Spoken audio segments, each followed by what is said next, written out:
So hi guys, I am Sachin and आज totally different look पे हैं। ठीक है, वैसे आज हम कंबल ओढ़े हुए हैं।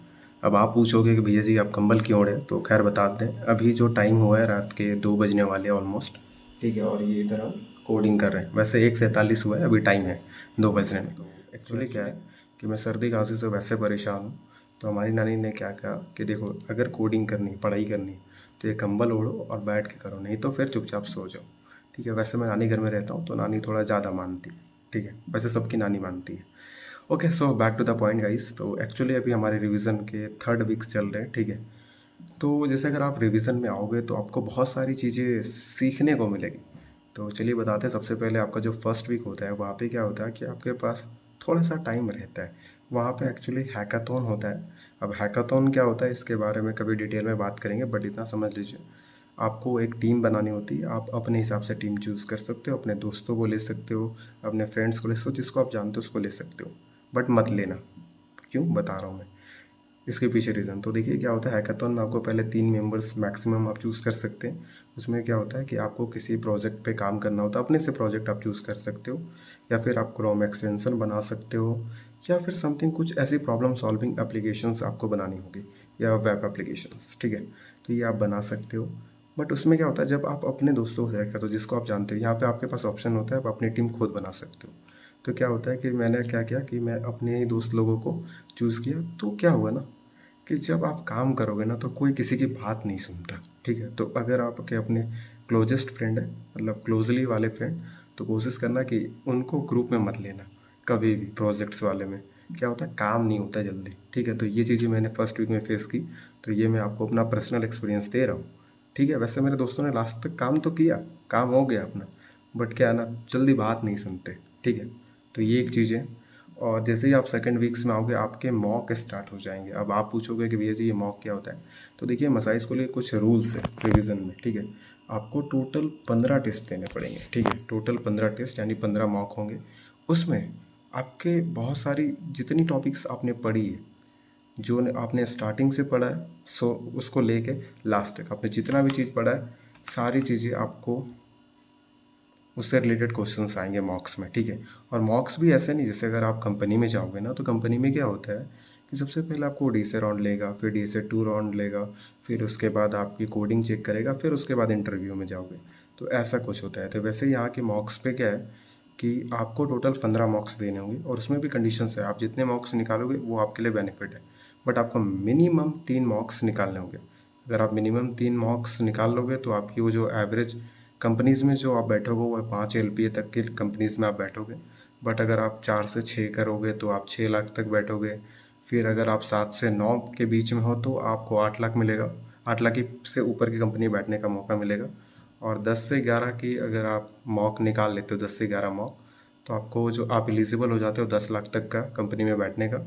और अगर आपने 12 प्लस मॉक्स क्लियर कर लिए तो आप 10 लाख से ऊपर की कंपनी में बैठोगे। तो ये एक बड़ा ही इम्पॉर्टेंट फैक्ट है। ठीक है, और मॉक भी भाई, मॉक में ना आपको रियलिटी में पता चलता है कि आपको कितनी चीज़ें आती है और कितनी नहीं। अभी मैंने टोटली मेरे जो सेकंड वीक से मॉक स्टार्ट हुए थे, फर्स्ट वीक में तो आपका हैकाथॉन चलता है, बट जब सेकंड वीक आपका स्टार्ट होगा तो आपका एक्चुअल मॉक स्टार्ट होगा। उसमें क्या होगा, पहले आपके 30 मिनट के छोटे से डी से राउंड होंगे, फिर उसके बाद डी से कॉन्टेस्ट सेकंड वाला राउंड होगा, और सारी चीज़ें मेल पे आती है। ठीक है, जैसे कंपनीज आपको मेल करती है उस तरह से यहाँ पे सारा कम्युनिकेशन का वे एक मेल हो जाता है, दूसरा सिलेक्ट। बट ज़्यादातर कम्युनिकेशन आपके मेल पे होता है। मेल पे क्या होता है, आपको मेल्स आते रहते हैं कि आपने ये राउंड क्लियर कर लिया, आप आगे के लिए एलिजिबल हो। और आप तभी आप डी से 2 या फिर कोडिंग में जा सकते हो जब आप डी से 1 क्लियर करो। सबके रूल है, अगर आप डी से 1 क्लियर किए तो फिर आप डी से 2 में जाओगे, अगर आपने उसको क्लियर किया तब आप कोडिंग में पहुँचोगे। मतलब आपको तीनों क्लियर करने होंगे, तब जाके आपके एक मॉक होंगे। ठीक है, और मैं आपको एक चीज़ बता दूँ कि जो हमारा मॉक है, पिछले हफ्ते 3 थे। ठीक है, यानी कि सेकंड वीक में 3 मॉक्स थे। उसमें से तीनों में से मैंने तीनों निकाल लिए।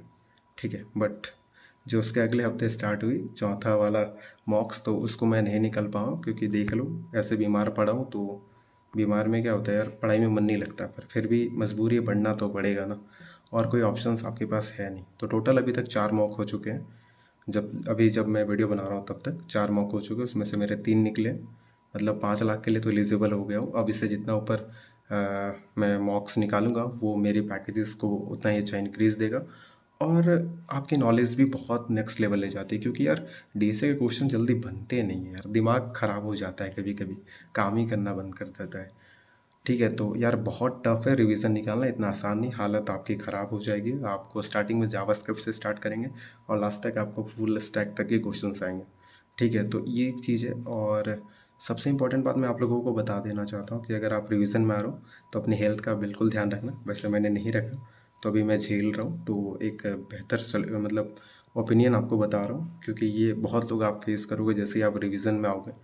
ठीक है, और क्या है ना कि आपसे कभी कभी क्या हुआ कि क्या बोलते हैं, मॉक्स नहीं निकलेंगे, तो आप बहुत ही गंदा फील करोगे। वैसे मेरे साथ ऐसा हुआ नहीं स्टार्टिंग में, क्योंकि मेरा स्टार्टिंग से ही निकलते गया, क्योंकि मैं पढ़ के आया था अच्छे से। ठीक है, और मेरे कुछ दोस्तों के नहीं निकले, तो जब मैं उनसे बात किया तो मुझे समझ में आया कि यार क्या फ़ील होता है जब आपसे क्वेश्चंस नहीं बनते। मेरा दोस्त कहता है भाई देख, DSR 1 तो निकल गया मेरा, कोडिंग के जो क्वेश्चन है वो मेरे से बन जाते, बट क्या है ना, DSR 2 निकला ही नहीं, तो कोडिंग तक पहुंचा नहीं। जब आपसे नहीं निकलेगा मतलब बहुत अजीब सा लगेगा, भाई मेरे से नहीं निकल रहा है ये वो। तो देखो यार, कोई बात नहीं, आपके पास 15 है, उसमें से सिर्फ 3 निकालना है, बहुत इंपॉर्टेंट है। ठीक है, सिर्फ 3 निकालो, उसके बाद चिल करो, उस मतलब आपकी जॉब सिक्योर होगी, या प्लेसमेंट मतलब रिवीजन बैच आप पार कर जाओगे। ठीक है, उसके बाद आप सीधा प्लेसमेंट में बैठोगे। ठीक है, तो ये था पूरा टोटल अपडेट जो अभी हमारे रिवीजन बैच में चल रहा है। और सबसे इम्पॉर्टेंट बात, आपके पास बिल्कुल भी टाइम नहीं होगा, आप पूरा दिन बिजी रहोगे। और हफ्ते में 3 मॉक होते हैं, हर हफ्ते में। ठीक है, अब मुझे लगता है शायद ये 2 अक्टूबर से थोड़ा सा डेट शायद बढ़ सकता है, I am not sure about this. अब ये मसाई वालों के ऊपर है। ठीक है, क्योंकि मसाई वालों की डेट्स थोड़ी आगे पीछे होती रहती है। ठीक है, तो ये सारा अपडेट था। और हाँ, एक चीज़, अगर आपने अभी तक चैनल सब्सक्राइब नहीं किया है, प्लीज़ कर दीजिए। देख लो कैसी हालत पे वीडियो बना रहा हूँ, वैसे टाइम नहीं मिलता है, हालत ख़राब हुई पड़ी है यार। क्वेश्चन रट रहा हूँ, मतलब क्वेश्चन कुछ कुछ तो रटना पड़ता है, कुछ कुछ चीज़ें समझ में नहीं आती, तो रटता हूँ तो फिर भूल जाता हूँ, बड़ी सारी दिक्कत है यार। और हाँ, एक चीज़, अगर आप मसाई स्कूल में आना चाह रहे हो तो मैं आपको एक चीज़ सजेस्ट करूँगा, लिंक डिस्क्रिप्शन में, उधर से आ सकते हो। बट मसाई जर्नी इज़ नॉट ईजी। ठीक है, हालत ख़राब हो जाएगी। ठीक है, अगर आप में हिम्मत है चीज़ें झेलने की तभी आओ, क्योंकि मैं यार फाउंडेशन बैच से स्टार्ट किया हूँ और अभी लास्ट फाइनली रिवीजन में पहुँच चुका हूँ। यहाँ तक पहुँचने में मैंने यार बहुत सारी चीज़ें स्ट्रगल की है। ठीक है, बहुत हालत ख़राब हुई है। तो अगर आप मसाई में आना चाह रहे हो तो एक बार सोच लेना, क्योंकि देखो इतना आसान नहीं होने वाला, बहुत टफ है, आपको हर दिन न्यू चैलेंजेस फेस करने पड़ेंगे। और रिवीजन में आ जाओगे तो फिर आपके पास बिल्कुल भी टाइम नहीं मिलेगा। ठीक है, तो फिलहाल बस इस वीडियो में इतना ही। उम्मीद है आपको अगर ये वीडियो अच्छी लगी होगी तो प्लीज़ चैनल को लाइक कर दीजिएगा और चैनल सब्सक्राइब कर दीजिएगा, और कुछ अच्छा कमेंट होगा तो नीचे आप डाल दीजिएगा। कोशिश करूँगा कि जल्द से जल्द रिप्लाई करूँ, बट अभी थोड़ा रिवीजन तक शायद थोड़ा स्लो हो सकता है, बट फिर भी कोशिश करूँगा कि आपको रिस्पॉन्स करूँ। तो फिलहाल बस इस वीडियो में इतना ही, मिलते हैं नेक्स्ट वीडियो में, तब तक के लिए जय हिंद, वंदे मातरम।